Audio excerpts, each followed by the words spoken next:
Ayan, ang dami niyang halaman. Puro patay na. Ang ganda nga ito, lumalaki to oh. Oo. Pag maliit lang ilalagyan niya, maliit lang din. Ito, anong klaseng halaman to? Ha? Anong Hindi ko klaseng? alam. Parang plastic. Oo. Ang ganda. Madali lang siya mabuhay. Hindi pa yun Ito pa, lumalaki. ito, maganda rin to. Galing Mindoro pa yan. Ito? Hindi ba ito lumalaki? Palakihin mo to oh. Ang ganda. Ito po yun.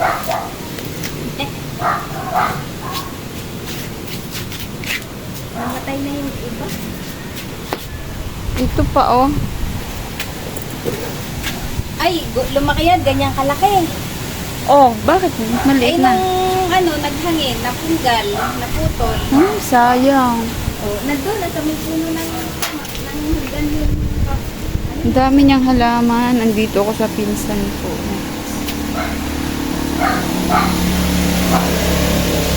Ito, nakahang to, di ba? Ha? Ito. Oo, tumumbay yung, naputol na yung ano niya. Naputol yung,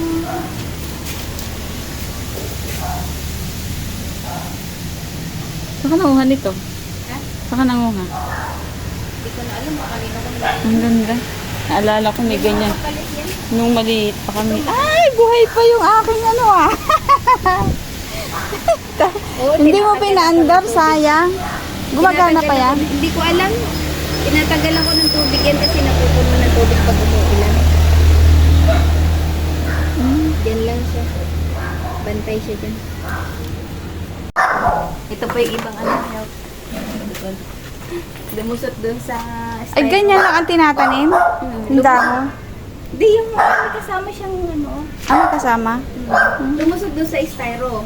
Lumusot Kinuha na mo? gano'n. Pinutol ko gano'n, tinanim ko dyan, saka yung isa. Oo nga, ay buhay na. Ang dami niyang halaman. Tandaan niyo no, pakpaklawin nung ano pa yung 7 years old kasi sa yan. Yan? 7 years